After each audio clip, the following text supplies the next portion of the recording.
This is Mickey Bergman. He actually is a Californian. He, coincidentally was born and raised in Israel and served in the Israeli military and all of that. But he met the love of his life in Simi Valley. They got married in Simi Valley. I read the book carefully. He went to UCLA, and he's the person. This is like a secret. I shouldn't. It's like a great restaurant. You don't want to tell people. You don't even know this. I have Mickey in my contacts, and I tell my wife Madeline, if in some of the places I go to, you can't find me, call him and tell him you're my wife, and I was last seen in Uzbekistan, and I'm quite serious, by the way. This is not a joke. I was detained in Iran, and I go to unusual, challenging places. So Mickey's life work, and it's laid out in the book in a very interesting way. Working for the Clinton Global Initiative, working with Rob Malley, who I didn't even know you knew. Rob Malley is the U.S. chief negotiator with Iran. He's on a sabbatical of sorts, but he's a really, really good guy. And I actually met Rob in Tehran the first time, and I gave Rob a tour of Tehran. Who knew? This was after the revolution. So I just loved it. I know a lot of the players. I go to a lot of the countries, and his partner in all of this, who he called Gov, was Governor Bill Richardson. And Governor Bill Richardson, may he rest in peace, was a larger-than-life figure. Who was a New Mexican and also a Massachusetts, whatever somebody forgot. I'm from Boston. I'm a Bostonian. He lived in Cape Cod, and he grew up in Massachusetts, and then he spent much of his adult life in New Mexico, where he was the governor, and really a person for all seasons. Just a remarkable guy. And I was telling Mickey, I didn't know him that well, but he's one of these people you feel you went to high school together, and he's just being gracious, but you still like it. It still feels good. So he's just a really wonderful guy. So I want to welcome Mickey. I want to congratulate him on the book. We will conversate as we do, and then we're going to open it up to all of you for questions. And my first question is, I'm going to do this backwards. And the reason I'm doing it backwards is as a result of his work with Governor Richardson, and the world being what it is, any home run that Governor Richardson hit, it was because of his partner in crime who made it happen. And the one with the title always, Mickey did a lot of it, and the book is very modest and self-effacing, but being a person of the world, I know how these things work. And so Mickey has created a new organization to continue the legacy of Bill Richardson, but also to continue his work. And this would not have happened were it not for him. So I want to start by asking you, Mickey, tell us about the organization, the objectives, the operations. It's something that we should all support, we should be aware of, and we support, because it's helping people just like us who get grabbed up in Moscow or Yangon or Tehran or Damascus or and on and on. So tell us, welcome back to California, by the way, and tell us about the organization. Thank you, Jerry, and thank you for being here, and thank you to the Pacific Council for hosting. Listen, actually, I will start with a little story. It came to be because as the last 2 months of Governor Richardson's life, we didn't know that it was going to be his last 2 months. We were working on, we had 9 Americans held in Venezuela. This is, by the way, I'm going to tell you something that is not only that it's touched on the beginning of it in the book, but it's actually not public at all. I'll explain why in a second, or in a couple of minutes. But we had 9 Americans that were held in Venezuela. We were trying, some of them have been there for years, and we were trying to figure out how do we get them home. And we got a good sense, we knew what the deal was, the governor and I, because we've been there before. It was this one guy that the president of Venezuela really wanted, Alex Saab, and he was willing, he told us he's willing to get everybody back home in return to that, but the White House and Department of Justice just said, there's no way we're going to let this guy back. And so at the governor's encouragement, I met with a friend of mine who went to Georgetown with me, who was actually on the prosecution team of this prisoner, even though he was not Venezuelan, but he was a Venezuelan asset, and asked him, why are you so against it? We can get people home. And he said, well, we heard a rumor that you can get people home. Is that true? And I said, yeah, I can guarantee. He says, well, we cannot get him out because we haven't yet convicted him. And the US invested so many resources and so much time. It took 2.5 years to get the guy extradited to the US from Cape Verde, of all places, off the coast of Africa. He says, we have to convict him. And it's not an easy trial. And I said, I said to my friend, but what if he pleads guilty? And he says, well, if he pleads guilty, from my perspective as a prosecutor, I get what I want. I don't care if he spends a day in jail or not, as long as we get Americans, that's fine. But, he says, Mickey, we can't ask for that plea bargain. We can do plea bargain for his case itself, but we can't do a plea bargain for an exchange because that means that we're brokering in political hostages. And we can't do that. And I said, no, it's not your idea. You're not asking it. Governor and I will go and we'll talk to Maduro directly, and we won't represent you. It will be our idea. We'll just tell him, yeah, you really want this guy home? We have an idea. You need to promise us that he will plead guilty as a part of this. And he said, well, if you could do that, we'll still be against it, but we won't be that against it. Which is, in my world, that's exactly what you need. That's enough. And so we went back to Venezuela. We didn't share with them what the idea was because we needed to be there to do that. But that's when we were able to get a confirmation of a meeting with President Maduro in Venezuela on September 23rd. We were preparing, those things take time, we need to get the right plane, figure out, it can't be an American plane, all the logistics are endless because of the sanctions. And then on September 2nd, the governor passes away. And beyond the personal loss and the personal shock of that, the second thought I had was, oh shoot, we just lost, the substance was not related to him, but the connection was him. It was his relationship with President Maduro.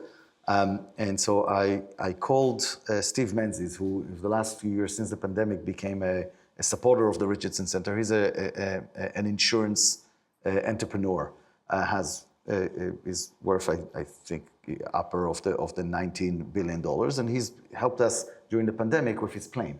But he would always come with us. That was his thing with it.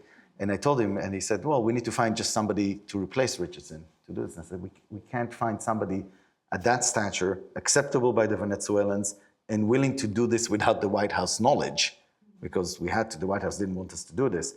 And he said, what do you think? And I said, I think that the governor would have loved for us to do anything we could to use his death to do one more rescue. And so I texted Maduro's National Assembly, head of his National Assembly, Jorge Rodriguez, and I said, hey, Jorge, as you and El Jefe knows, our friend passed away this weekend, but the idea that he was bringing is still valid. Would you be willing to still host us? And it took them all of 5 minutes to send a note back and saying, it will be our honor to have you in Venezuela and to pay tribute to the man of peace, Bill Richardson. Very nice, but I also knew they really wanted the deal. They really wanted this resolved.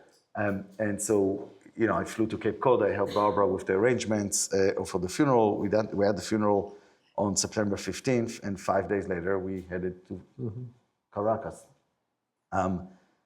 Over there, and I won't get into the details of what took place over there, but we had two objectives. One was to get President Maduro to give us a promise that the guy will plead guilty as a part of this deal, to unlock the thing. The second one is that there were 2 of the 9 Americans that were there were former Green Berets, Luke Denman and Aaron Berry, that the US never designated them as wrongfully detained. For complex reasons, whether they were there on behalf of the government, not really behalf of the government, still investigated right now, but the US couldn't admit that And if you're not designated as wrongfully detained, the US government actually doesn't ask for you. So the fear was that even if there's a deal, those two will be left behind. These are two American heroes. And we were working with their families. And so I needed, in writing from the Venezuelans, every single name of American that will be released. Because if I have it, there is no way for the White House to leave them behind without getting burned. And so that was kind of locking them in. We went there and we got the promise very quickly, the promise for the plea bargain. That was a no-brainer for them. And then when they gave me the full list of names of all the Americans that will be released, to my surprise, there were 13, not 9. There were 4 that I didn't know about. Two of them were actually not good guys. One of them was known as Fat Leonard. Oh, I forgot about Fat Leonard. P-H-A-T, Fat Yeah. Leonard. He was the head of, he headed one of the biggest Navy bribery scandals in the US, jumped house arrest, was trying to get to Russia, went through Venezuela, and apparently the Venezuelans picked him up, saying, hey, we can use him later, but nobody knew. And another one was an American that committed a murder in Spain and escaped to Venezuela to escape justice. And 2 others that I don't know who they are and why I didn't know about them, but they exist. But we came back with that, and we had to convince the White House to do this deal. And the relationship between us and the White House, as you know, is always complicated because we don't work for the government. We work on behalf of families. We do it at no cost to them at their request. So as a part of the appeal to the White House, we promised that if they do this deal, there will be no articles, no tweets. In the immediate time that it happens, they'll take all the credit for it. And that was something, that was the first time I was able to do that after Governor Richardson passed away. And they all came back on December 20th. So 3 months later, and we didn't say a word. And that's why it's not, it's not a word. But I tell that story because to get to your question, after that, and Steve Menzies, the same guy, and he was with me on that mission. He said, look, we have to continue this. We have to figure it out. And he asked me, okay, what if you had no resource constraints? Because as most of you know, in the non-for-profit world, you know it very well, resources are limited. And with the Richardson Center, we were very limited in what we could do. And he said, no, just use your imagination. What would you do that would make it bigger, better, with more capacities? And so we built an organization called Global Reach. He is the anchor founder of this. And we built beyond, instead of replacing Richardson with an individual, we've started collected a pool of individuals who have relationships around the world, former politicians, former diplomats, former professionals in the field, business people, that they agree that every time we have a rescue mission or an effort that they might be relevant for, we can call on them. We staff it, but they're the ones that are, that help us with it. So that was one way of kind of improving and what we've built. But then we also wanted to have more capacity that didn't exist before within Richardson Center and doesn't exist in the private sector or the non-government elements of this enterprise. For example, investigative abilities. So I brought back from retirement somebody that Jerry met over the years. Rob Salley used to be the director of the FBI Hostage Recovery Fusion Cell. He retired since. We brought him back from retirement. He's our chief investigative officer, and he's running because we have private sector resources now.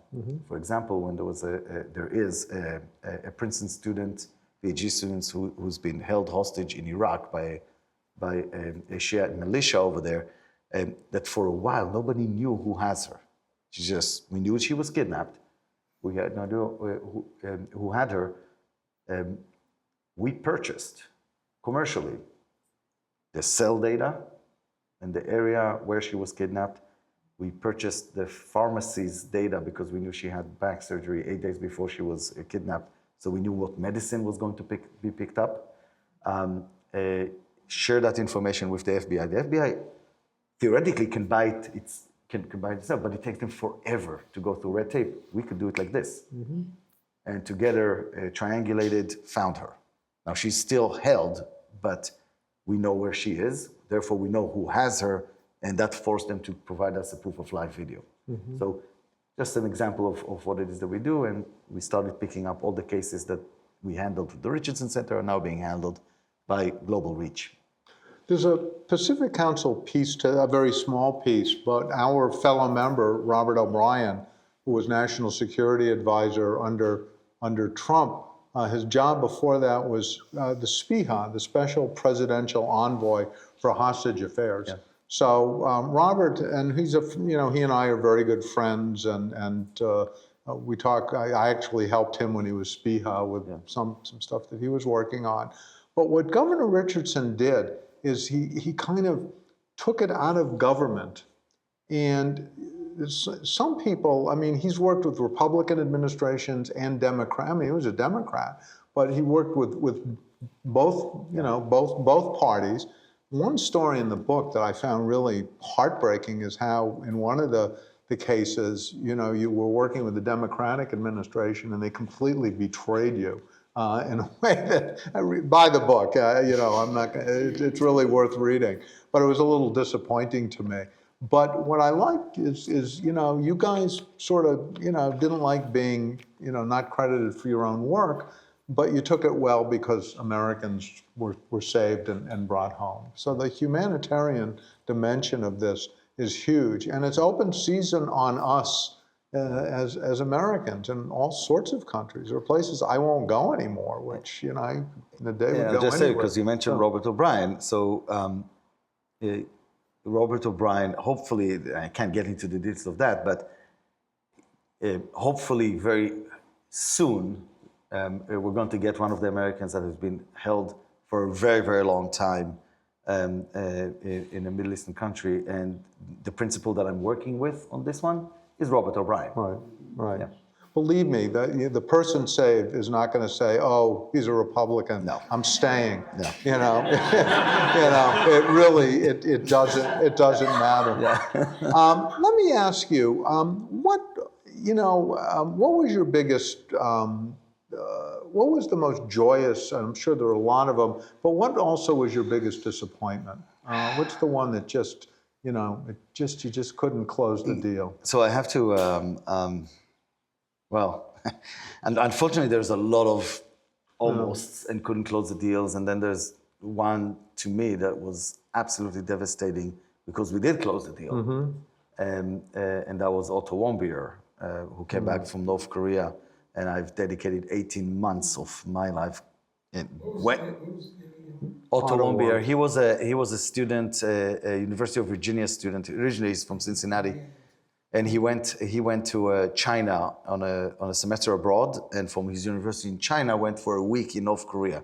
Everything was legal, everything was fine, but in North Korea he did pull a poster, a stupid act of a 21-year-old student, not one that deserved death. A political poster. He pulled something off a wall, and he came back to the United States. He was convicted, came back in a vegetative state, and never woke up and had suffered incredible abuse. And the Pacific Council sent a delegation to North Korea, and the co-chair of your board, Richard Gentz, was taking pictures in places. They told him not to do it, and he kept snapping.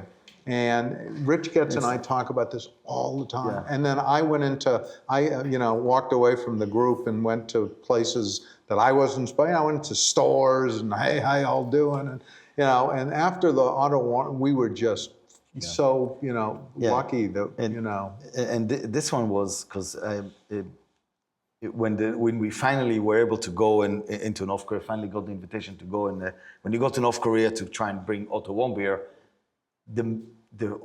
the reason for the mission cannot be, we're going to North Korea to release a political prisoner. Right. Because the North Koreans say, what political prisoner? Right. We have criminals here. We don't have political prisoners. So you have to tailor a whole trip around humanitarian and figure out, and in this case, we did a lot of work on bringing back remains of American servicemen who are still there since the Korean War. There's over 5,000 Americans that are still there, the remains. But in that trip, the North Koreans said, no Governor Richardson. Because no Governor Richardson, because every time Governor Richardson would go to North Korea, it was just a big spectacle, like media would be going to frenzy, stuff like that. And they wanted at least the initial meeting and negotiations to be very quiet. So it was actually my first mission leading to North Korea by myself. And boy, I tell you, I had dreams and fantasies preparing for this, how I'm coming back with Otto Warmbier. I didn't. But we did make progress. And then eventually when he came back, when we knew it was coming, because many times in my work, you do all the legwork, but the US government actually is the one that executes the release itself. So that was the case. And it was early morning, I think it was 5 a.m. in DC. I just dropped my wife and my daughter to go on a plane to go to New York to see family. And I get a phone call and I see that it's Cindy and Fred Warmbier, his parents. And I was like, oh yeah, this is it. And I call and they say, hey, he just cleared the airspace. And it's like, that's fantastic. And I was on such a high. And then I hear Fred say, Mickey, there's a problem. I said, what can possibly be the problem? I said, he's in a coma. And they said, we don't know any details. But again, for me, because I had such a bias towards the success of it, I made up a story how that must be an induced coma, just to blurb the details, stuff like that. Everything will be okay. I got on a plane, went to receive him with them in Ohio, because it takes a long time to get from North Korea on these jets, just to find out the condition that he was. And I was in the room with him, with his mother and his father, and I was just crying. Like I couldn't say anything. The only thing that came out of my mouth was, I'm sorry. Because of all the different scenarios that I imagined this playing out, this was not one of them.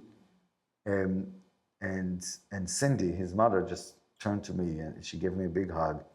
And she said, because of your efforts, I managed to hug my son when he was still warm. And I was just, so that was probably one of the most difficult emotionally speaking, because I was doing for 18 months of negotiations. I had no idea that was his condition. Apparently that was his condition for over a year in captivity. And I had a whole batch, I describe it a lot in my book, and this how I had to manage my relationship with my North Korean counterparts based on that, because it really felt like a betrayal.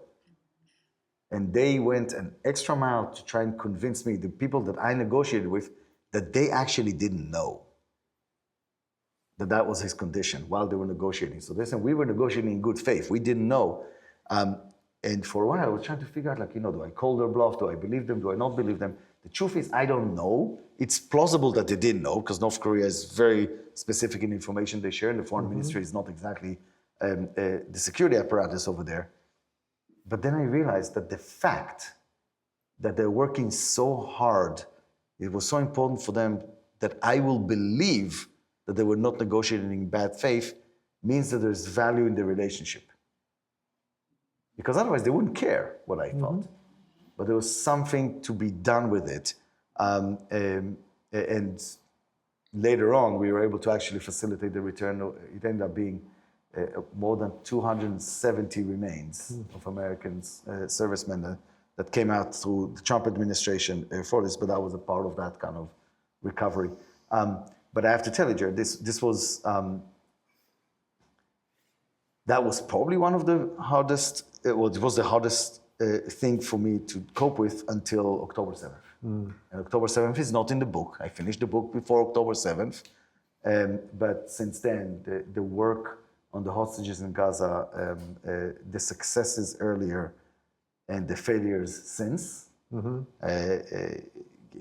because I'm Israeli, because these are my people, because I work with, just the magnitude of how many families are involved in this, the work of automatically, the fact that it's, civilians and children, that's one of the hardest things, especially since, we can get to that a little bit later if you want to, but as of I can tell you that as of mid-December, and actually we met in Doha around that time,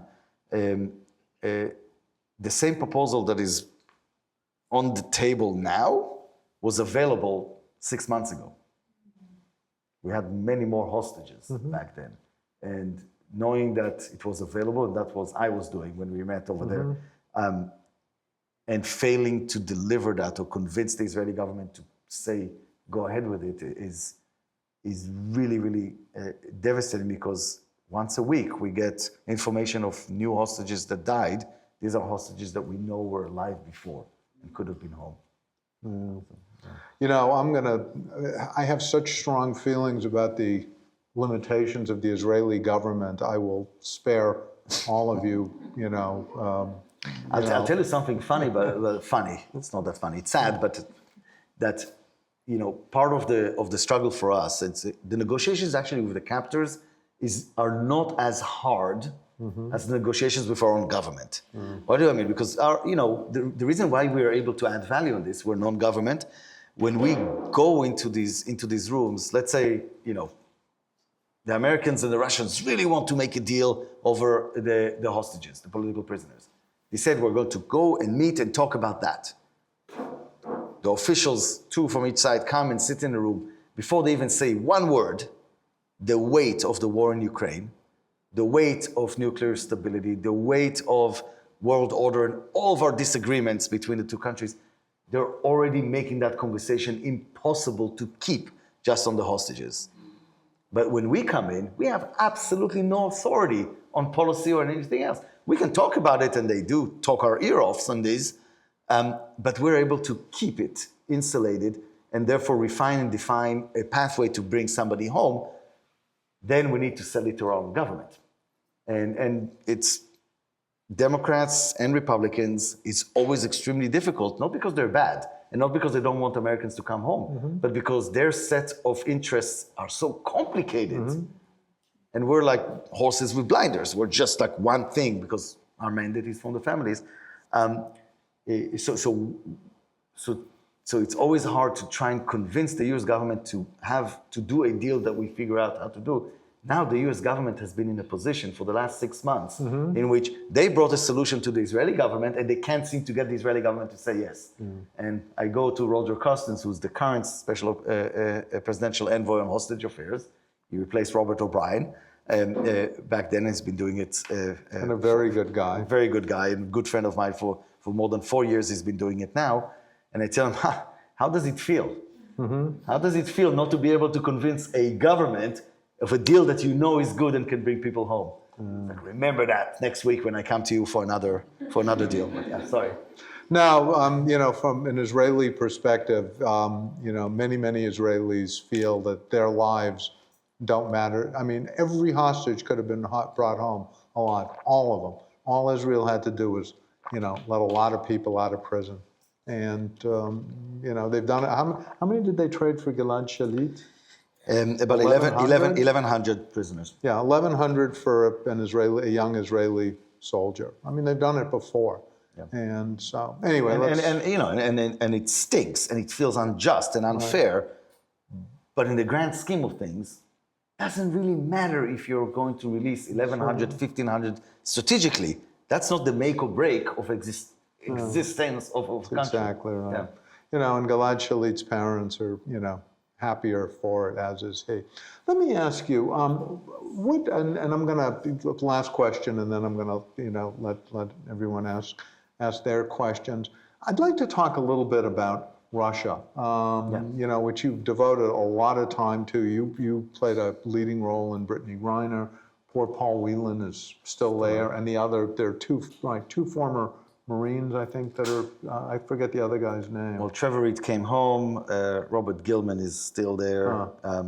There's the famous cases, and then there are about 6 other cases that we're working on that are just not. Yeah, I didn't even know about those. Yeah. So, is it, you know, can one make a deal with the Russians? I mean, even now? I mean,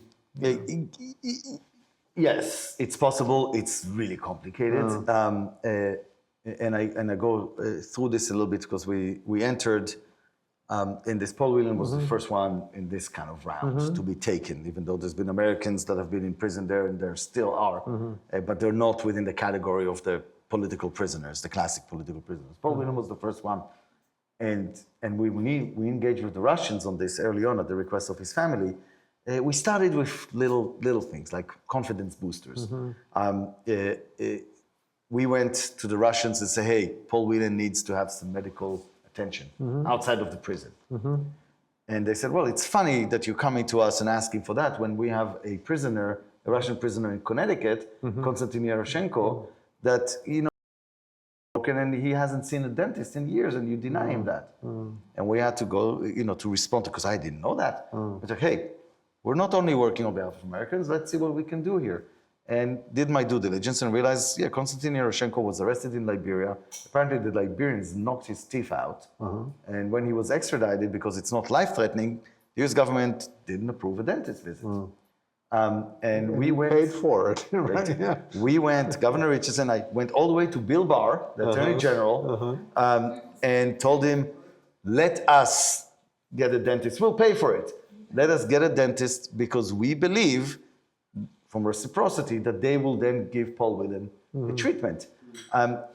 Again, because this is completely non-partisan, Bill Barr and Bill Richardson were sitting there, by the way, like the two guys from the Muppets in the back. They're like, oh no, I remember when I was in Congress, we did something together. And Bill Barr's like, yeah, it was good too. Do you remember what it was? I have no idea what it was, but I remember it was good. So they were bonding over this. And Bill Barr immediately said, yeah, of course, let's try it. Doesn't cost us much.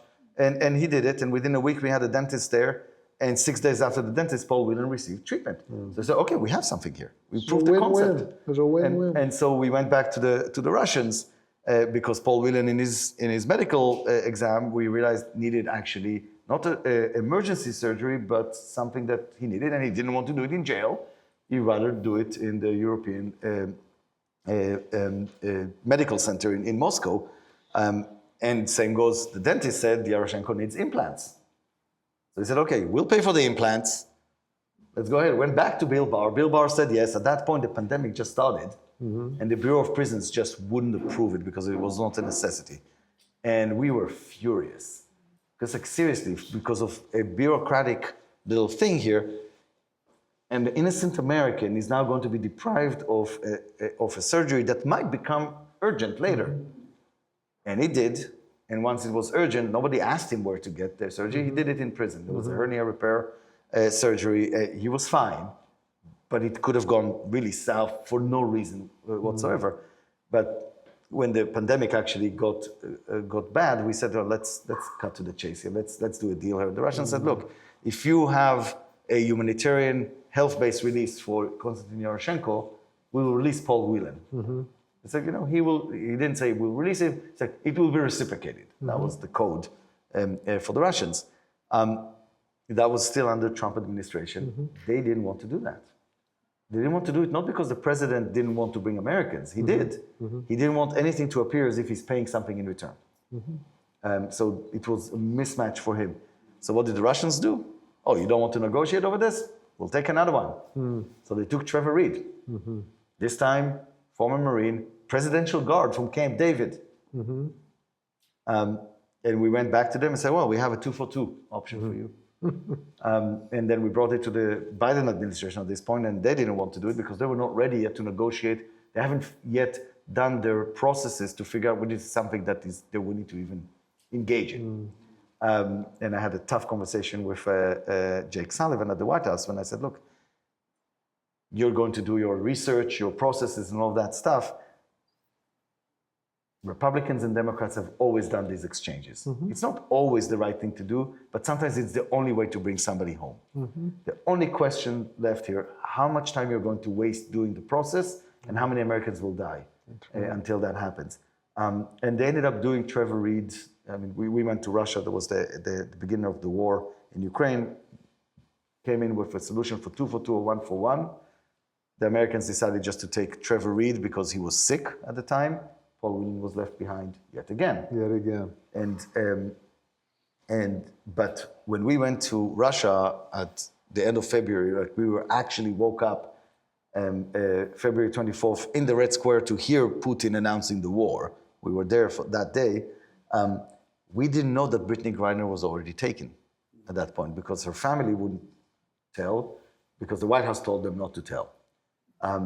But from Russians' perspective, the reason why they took Brittany Griner is because up to that point, nobody was negotiating over Whelan and Trevor Reed. So they took, this time they went for an Olympian basketball player. And guess who was negotiating at that point? We were. So it worked for them. From a perspective, and long story, we ended up with Brittany Griner coming home, Paul Whelan left behind again. Even though there was a deal for a 2-for-2. All of this is, and then they took Evan Gershowitz, they took Alsu, they took a bunch of people that are more famous now, and a bunch of others that are not. Right now, we know what the Russians want. We know what Putin wants. What does he want? There's an individual, a Russian assassin in Germany. Yeah. He wants him. Now that's not an easy one to do. It's politically feasible. It's not feasible. There's a difference between releasing a drug dealer, a finance guy, even an arms dealer that physically didn't kill anybody. Like Victor Boot. Victor Boot, than somebody who's assassin, and especially since you're not even holding him. It's the Germans who are holding him. However, there is still a way, I believe, to make this deal by making it bigger. And saying, look, this is not a one-for-one exchange. This is not, this is about, after all these years of the war here, it is time to repatriate our nationals from both sides. Those who need to stay in prison will stay in prison, just in their country. And I think politically it's a little bit more feasible. Many more people come back with this.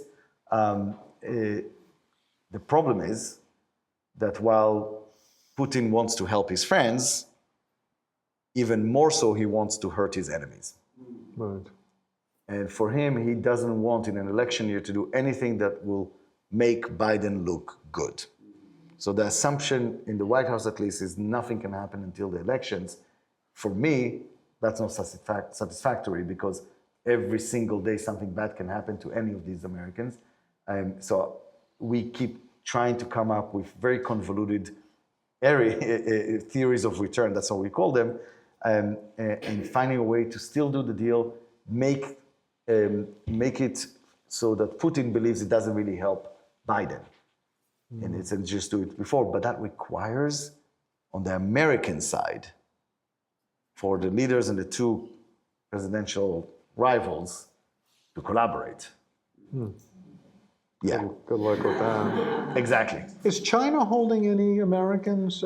Plenty. Plenty. They're holding up of about 20 Americans. A lot of them are dual citizens. A lot of them are on exit bans. But there's one of them, Mark Swidan. He's been there for 11 years. Wow.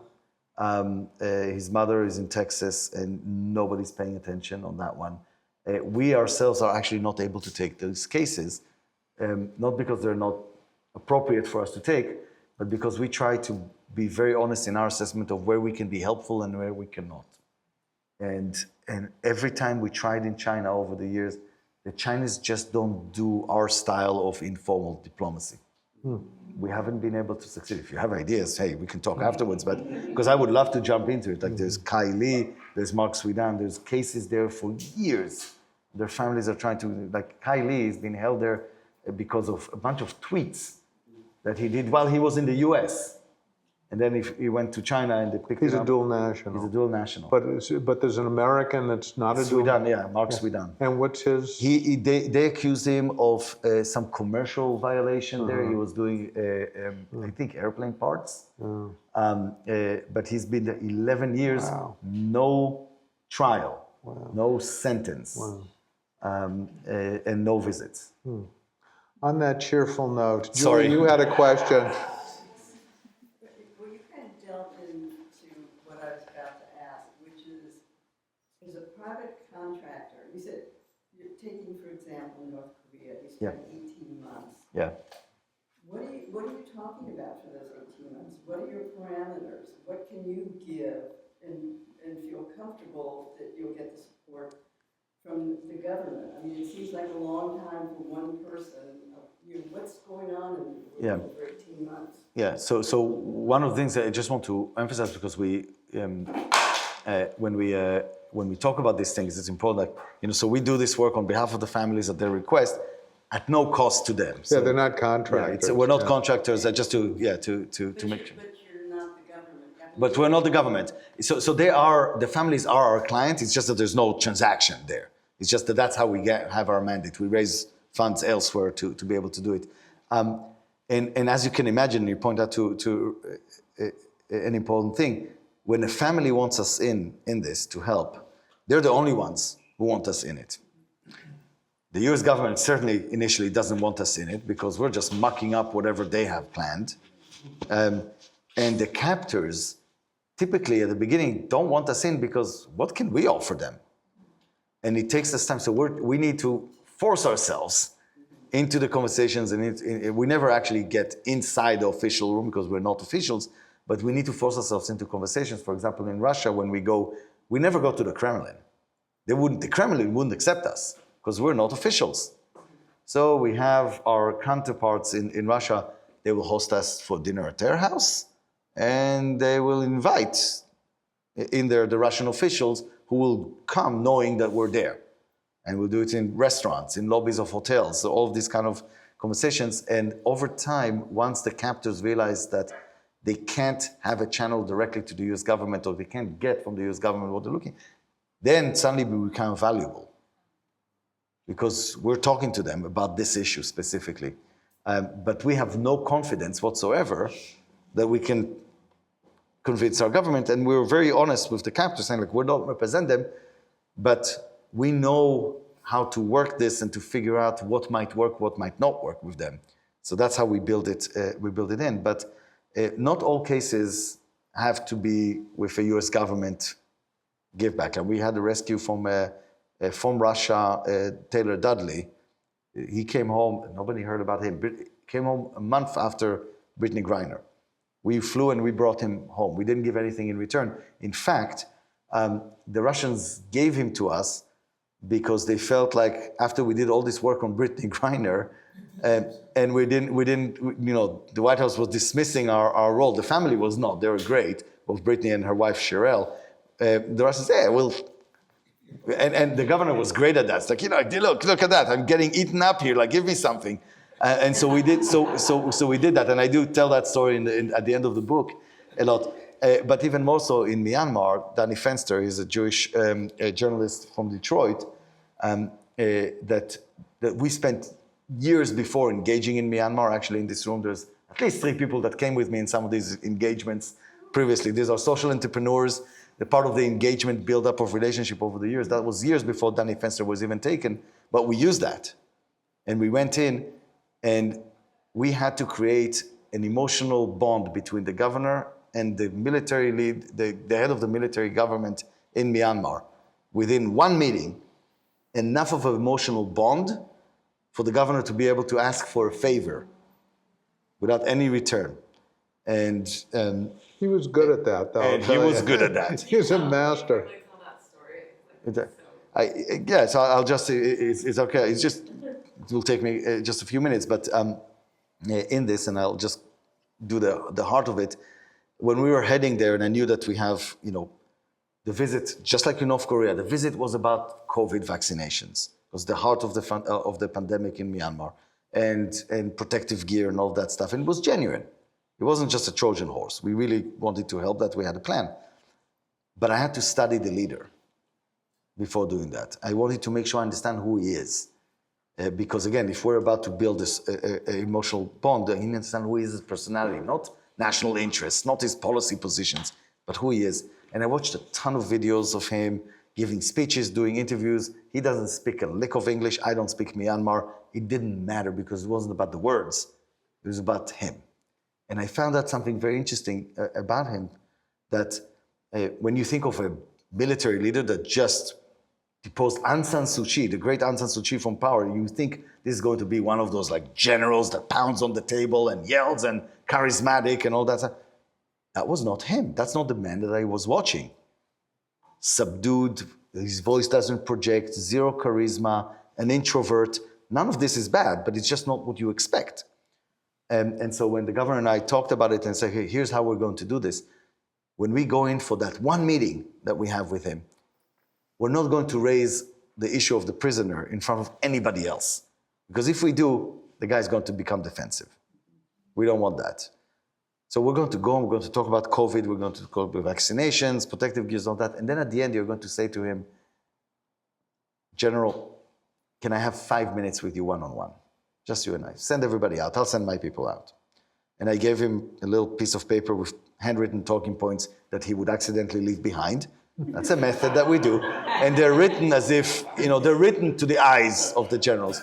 But the first one, on what he did with him, he sat in the room with him and he said, General, I've been doing this for 30 years. I've met tons of leaders. They're all charismatic and they're bold and they're just going to say, you're different. You have a quiet kind of leadership. This is very powerful. Very powerful. Don't let anybody tell you otherwise. And the approach is one, to say, I've seen you, I've invested in this. And second, the one thing that you probably think is an insecurity of yours, I see as a strength. And Bill is this big guy, and the With general that voice, is this little guy. That is correct. Yeah. And the 5 minutes turned into 45 minutes in which the general took his glasses off and apparently went into a deep conversation about leadership and how he never really intended to be the head of the country, and that his wife is mad at him for that, and that his kids are mad at him because it changed everything. It was a very deep personal conversation. And then the governor went to the second point and said, hey, General, I'm going to get killed for being here. Criticize all the human rights organizations and all this stuff because they think I'm legitimizing you. But I'm a politician, I have thick skin, let them criticize me, that's fine. That's fine. I'm here because I love the people of Myanmar and I want to help the people of Myanmar. But if you want to help me with this critics, there's this young kid here, Danny Fenster. If you give it to me, he will shut them up. And the leader asked him, said, is Danny Fenster a big story in the US? And the governor said, well, if you release him to me, it will be a big story, but I don't want you to do that for that.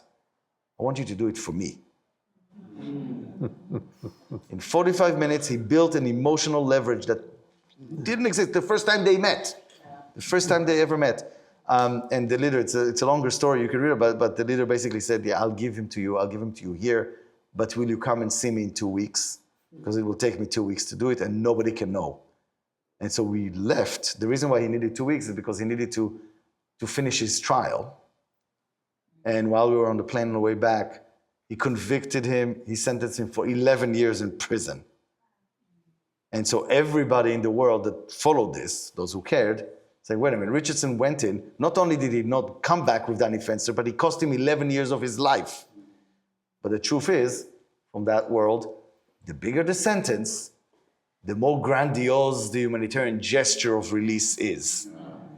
And so we had to just stay low, be quiet. It ended up being a week, not 2 weeks, until we were able to go back there and get him. And by the way, when they reached out to me and said, hey, the special package is ready, come back and can you come back on Monday?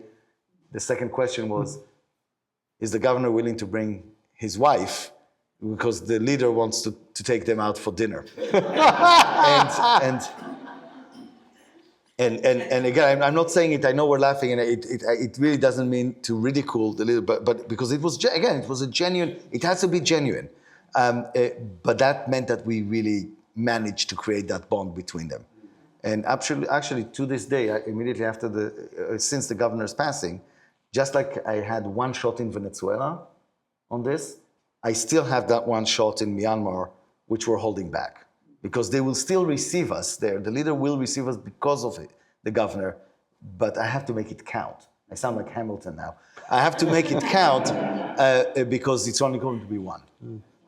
The other thing that's so interesting is the good guy was Aung San Suu Kyi, who in fact is anything but, and the bad guy is the general, who's still a bad guy, but but he actually did something good. Yeah, well, that's the thing that we find out in this work is that people are complicated. That's and exactly they're good right. And they're evil, same thing, just like we are.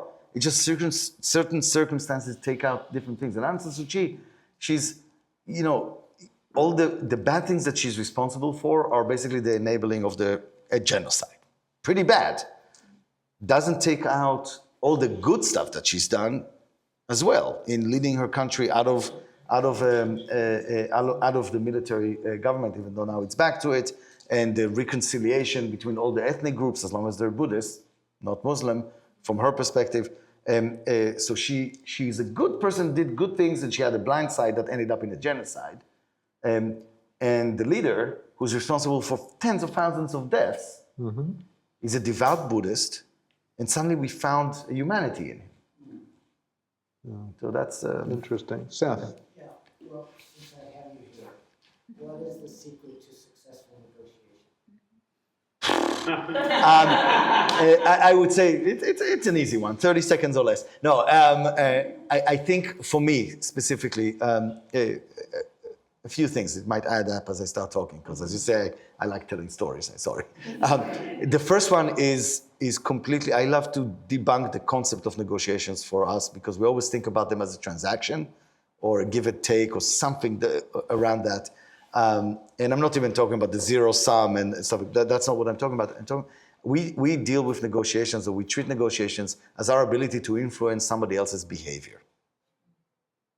And a lot of times it is a transaction, but not always. And by doing that, I pay I put a lot of weight in the one layer of diplomacy that we have completely neglected in our official government, the human layer, the relationships. Because we cough up graduates of foreign international relations and foreign service officers who are fantastic at analyzing national interests, political strategy, implementing plans like that. But we're not teaching human-centered approach and the relationships. And even in a weird way, anybody has any thought that the relationship between North Korea and the United States during the Trump administration had anything to do with national interest? Or was it two individuals and personalities playing out there? It's just a fantastic example, not necessarily a positive one, but of how that trumps, a lot of times, no pun intended, policy issues and national interests. It's personalities, and we need to invest in that. And to me, that is emotional intelligence, and it is the one thing that we're missing.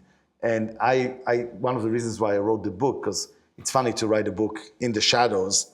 You're writing a book. Hopefully, if people pay attention to it, you're not in the shadows anymore. But I wanted to draw, it was important to tell the stories so Americans understand what goes on behind the scenes and how each of us can fall to this. And once you do a silly thing in North Korea, there's no recourse for it, and why it's important to fight for them. But more important to me, I hope that through this book and through the way we do it, because we're not governed, because we don't have the authority, that we understand the same vehicles of emotional intelligence, of empathy. I talk a lot about empathy versus sympathy in the book. We understand that that's also the way we're failing that also internally here. And that to me is the key of how we start fixing our society and our community. It has to be the same. It's not about who wins the elections. It's about actually starting to figure out how we find humanity in in our neighbors, in our family members that we consider the crazies because they're on the other side of the aisle, and understanding what is really driving this, and try to approach it from a human level. And by the way, the only agency in the US government that does this is the CIA. They're human-centered. That's because they need to turn people. But isn't that what diplomacy is supposed to be about? But it just isn't. Another question. Arnie. What about the hostages in Gaza? Are you doing anything yet? Yes. Tell us a little bit about it. Yeah. So we have, again, Israeli served for 6 years in the IDF as an officer. October 7th hit me personally, obviously, very, very hard. And it's not only that the sheer numbers there is something that I've never dealt with simultaneously. It's also doing it while there's a war going. And also that I'm emotionally attached to it. And I have my brother, his wife, his 3 kids have been displaced for 8 months. And my mother still lives there. And a lot of the units that I saw go into the fighting, there are units that I served with. So traumatizing and complicated all around. But our theory of return from this very quickly was based on three assumptions, working assumptions. The first one, Israel and Hamas don't talk directly. And even the type of indirect talks that I used to do when we negotiated for Gilad Shalit, 2007, 2008, would be, I would go to a hotel in Europe, me and Rob Malley, and we will have Hamas on one floor, Mossad on the other floor, and we'll go in between. Even that is just not a possibility in the environment of October 7th.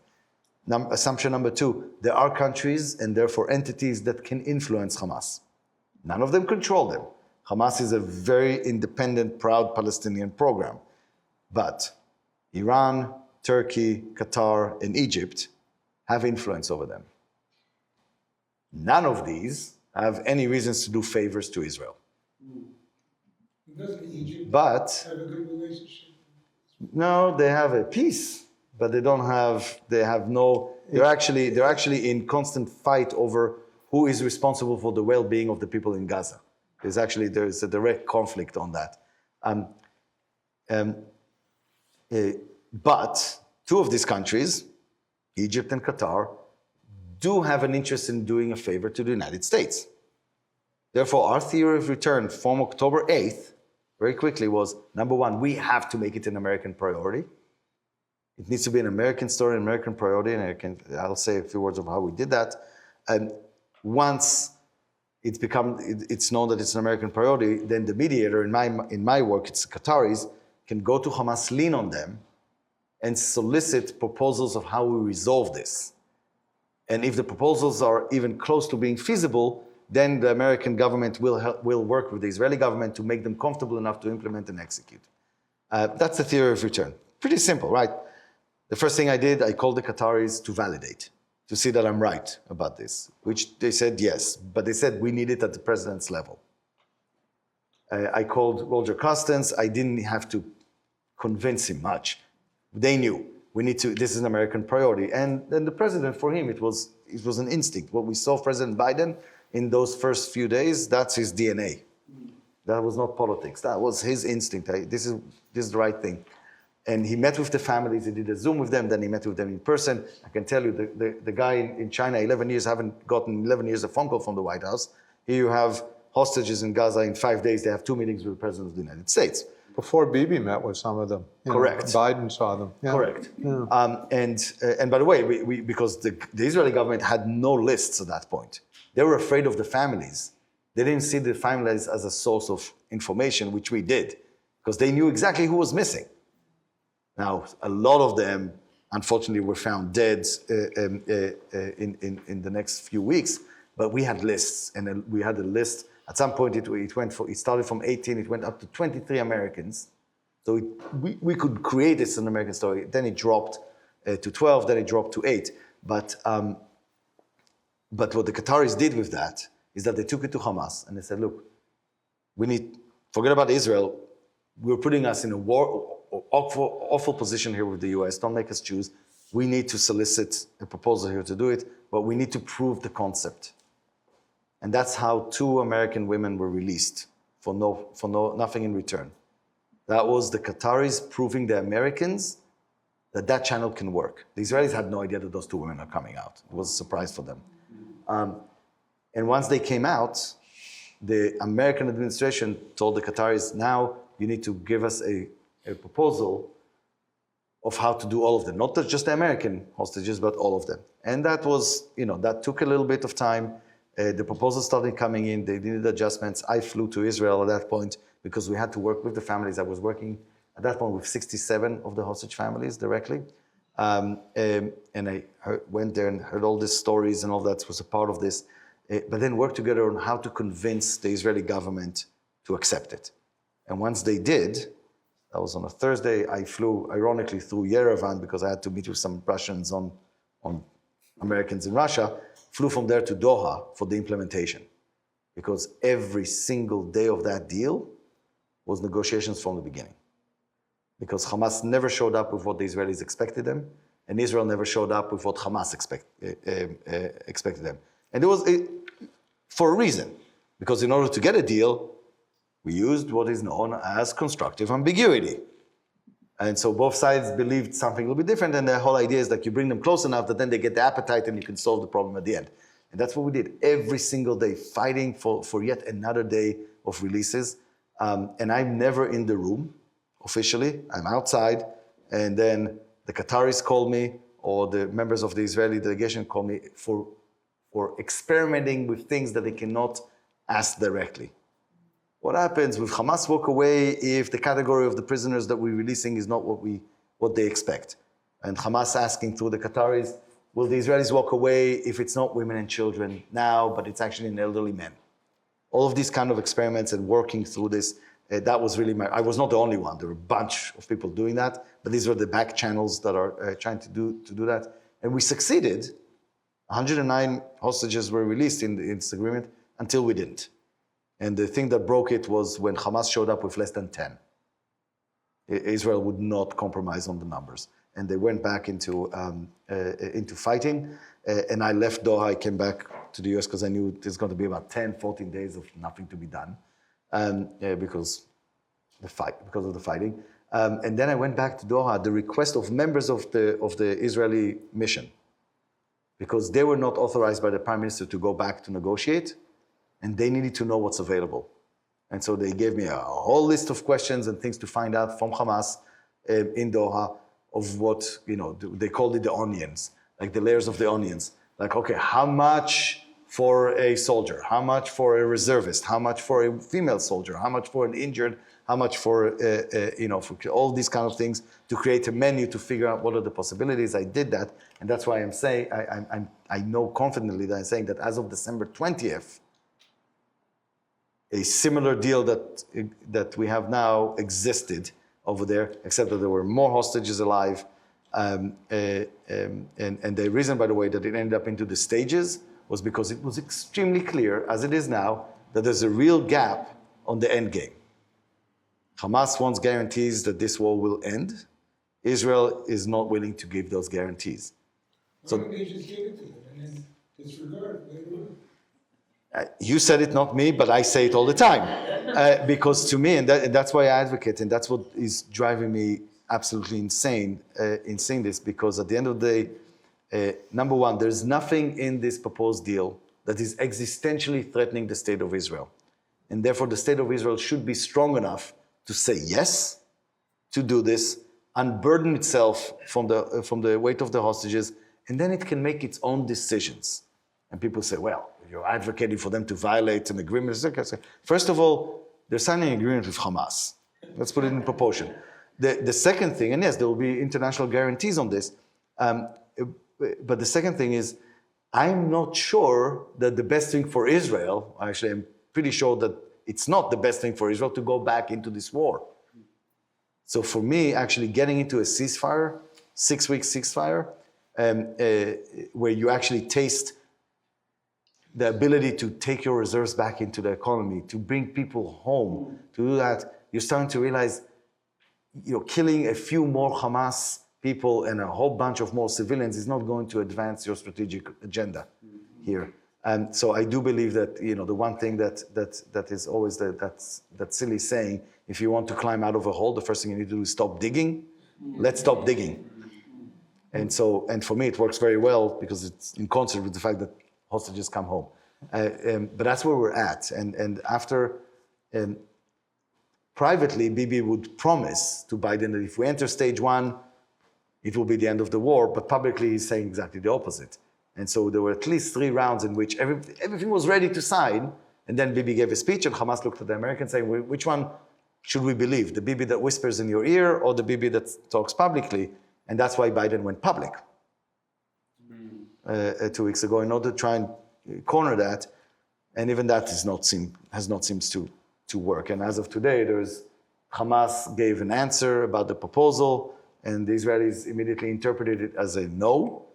It's not so clear. The Hamas's proposal, two things, sorry, I've learned on doing this for 18 years. I know I answer long answers. I apologize. These are complicated issues. Two cardinal truths, 18 years of doing this. Number one, the deals never get better over time. We tell ourselves stories that they might, but they don't. And the second truth is that time is always against the hostages. That's exactly right. Why do the deals never get better over time? Because the people that you're dealing with don't value life the way you do. So they're, in talking negotiations language here, their BATNA, their best alternative to a negotiated agreement, people dead. Hamas, Israel killed 37,000 people. Hamas allowed Israel to kill 37,000 people. In other words, this was not inevitable, and it's. And there's I'll do if you don't mind, it might sound like a little silly analogy here, but I find it that it helps. What's your name? Sorry. Larry. Okay, so Larry, let's say you stole a glass of milk from me. Yeah. Bear with me here, okay? You stole a glass of milk from me. Now you stole it because you believe that my father stole the cow from your father, but that's neither here nor there. A glass of milk. Glass of milk. And I tried to grab it because I really want that milk back. And I couldn't really grasp it, and some milk actually spilled. And I come to you, it's like, tell me, how much for this glass of milk? And you say, $100. It's like, you're crazy. You're irrational. $100 for a glass of milk that is not even yours. No way I'm going to pay that. But I need to come up with some idea. So I steal a cookie of yours. And I say, if I have your cookie, for sure, I'm going to be able to lower that $100 price. And I come to you, it's like, what now? And you say, well, now you're giving me $100 and the cookie for the glass of milk. And I said, look at that. He just increased the price. And you're saying, I didn't increase the price. You have changed the status quo of what the end game should be. And so the more cookies you take from me, the longer the list of things you will have to do in order to come back to it. That is how Hamas looks at it. Israel looks at the transaction. And so if I'm correct about that, then the whole concept of we increase military pressure, we take more parts of Gaza, we make conditions worse, that will flex them, that's dead on arrival. It's quite the opposite. You're just increasing, you're walking away from what the status quo is, and you're increasing the list of things that you'll have to do. And that's why the Israelis go crazy every time there's a new proposal. It looks like it's worse from an Israeli perspective. It's actually going back to the same thing they do. How do I know that? Because when we started negotiations over Gilad Shalit in 2007, 2008, the Hamas, it took them a little bit, and then they came to us and they said, in return for Gilad Shalit, we want 1,100 Palestinian prisoners released, and we want all the women and children that detained by Israel released, and we want the Hamas parliamentarians that Israel detained at the time to be released. And Israel, we took it to the Israelis. The Israelis said, well, interesting, we'll give them 20. And Rob Mali went all the way to Syria to meet with Khaled Mashal. Oh, it takes weeks to do this thing, every round. And Khaled Mashal says, oh, we want 1,100 prisoners, we want all the women and children, we want all the parliamentarians released. They didn't move an inch. We went back to the Israelis, they said, oh, we'll give them 50. 5 years later, Israel came to that. But the one thing that we did, they were able to do, we figured out that Hamas is negotiating that way. So the only way for us to make Israel feel like the deal is getting better is to convince the Prime Minister of Israel, that was Ehud Olmert before Bibi Netanyahu, to release the women and children and to release the Hamas parliamentarians, not to Hamas, but to Abu Mazen Fatah, the moderate part of the Palestinian Authority, to give them to take them out of the equation. Because Hamas will just not add anybody else, because we just got ourselves closer to the end game. And when Bibi Netanyahu came to power after Ehud Olmert lost the elections, and he sealed the deal, it was only 1,100 prisoners. So it was better than the beginning, even though Israel released exactly what Hamas wanted. And by the way, there's a lot of criticism of that. It's a very controversial deal, the Gilad Shalit one, because one of the 1,100 prisoners that were released is the current head of Hamas, Sinwar. there's a lot of narrative that says, oh, that was the deal that caused October 7th. And I said, no, the problem was not with the deal. That was the only deal that was possible in order to get an Israeli soldier back home. And I know now we're thinking, oh, only one. Back then, we only had one. Okay, so put it in perspective. It was the only way to bring him home. The problem was not the deal. The problem was what Israel did not do after the deal. And that goes in the same way that I'm arguing here in the United States. You don't build deterrence on the backs of people held. You do what you need to do to bring them home, and you find a way to build deterrence afterwards. But we, in general, once people come home, we celebrate and we forget. And then the next time somebody's taken, we say, oh, we can't negotiate because we need to do deterrence. Like, you can't do it on the back of a victim. That's morally bankrupt. I think we have time for one more question, and yes, ma'am, we'll give you the final question, and then we can stay around and. Hi. We've met before. I'm Susie from Mars. Oh, I didn't recognize you. It's been years before the pandemic. Susie Abdu, that's right. Yeah. Wow, you have like the best memory. Yeah. So, Mickey, as I'm trying to, see things as best I can as an Egyptian and a Copt, how much of the negotiations ride on Netanyahu seeing his future as a credible leader of Israel when the families keep seeing that there are people dying? Is there any part of this where it's like, Bibi, if you want to remain in power or have any legitimacy, your best bet is to, or is he just well outside of the realm of seeing that as an issue? So that goes, please everybody breathe in because we're going a little bit political here and just, no, it's fine. But I just want, before I've learned my lesson on this one. So before we answer these, we dive into this, it's important for me to set the tone in a certain room like that of saying, look, there's, we're all traumatized by what's been going on, absolutely, both sides. And what's important to me is that we set the intentions here because I don't believe that there's anybody in this room that wants to see innocent people die, hostages. Everybody wants to see hostages come home and everybody wants to see how we get out of this mess. So we might disagree on how to get there, but so I just want to set it up that way. It's true that there's a very specific political narrative for Bibi Netanyahu in this in the way he's thinking. And it's very cynical, it's very simplistic, it's much more complicated, but the simplistic version of it is, as long as there are hostages, there's a justification for the war. As long as there is a war, there's no elections. Right now, he goes to elections, he loses. Him and the rest, he loses, and all of the rest of his coalition members as well, and they all know it. But he looks at Pearl Harbor. Was the president in Pearl Harbor? Roosevelt. He recovered. Bibi thinks that he can recover. And the way for him to recover is to do a press conference and show up with a beheaded head of Yehi Sinwar on the table. That's in his mind. Two problems. Number one, to get to Sinwar's head, about 99% certain that it goes through the bodies of all hostages and not to mention countless Palestinians. Number two, I don't think that helps him. Because Bibi lost his credibility in Israel in a strategic way, in the depth of scarring of Israeli, because he resided on a collapsed concept and feeling, not only in Israel, of American Jews around the world, of Jews around the world, and of non-Jews, that belief on the power of Israeli intelligence and the special units in Israel. And that is, you can't redeem yourself from that, not to mention the problems inside Israel that he's had before October 7th. And yes, there is a backing that he would get if he does the hostage deal from his opposition leaders, and now the new opposition that used to be in the government with him and just walked out again, Benny Gantz. But he doesn't trust them, trustfully, by the way.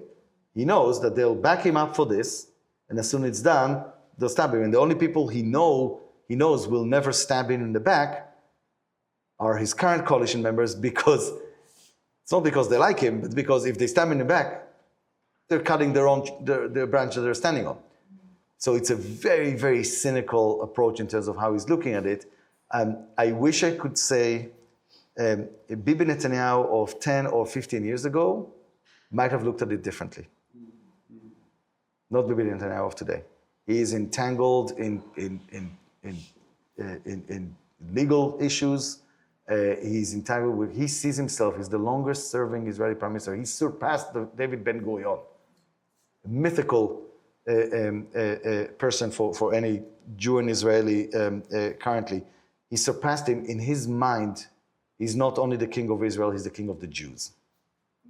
And for his legacy to be drawn down as it is now and joked in Israel, that he is, and I'm sorry, this might be politically incorrect, that he is the single Jew that has done most damage to the Jewish people since Jesus Christ.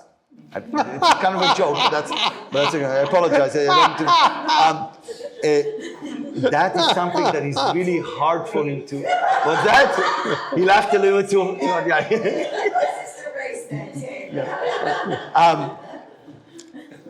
I didn't say that. People are saying that. No, but my point is that for him he needs to fight against that to redeem it enough before he can see himself leaving the scene. I think our time is up, but we can, I've been I'm staying, making yeah. sandwiches all day, so by all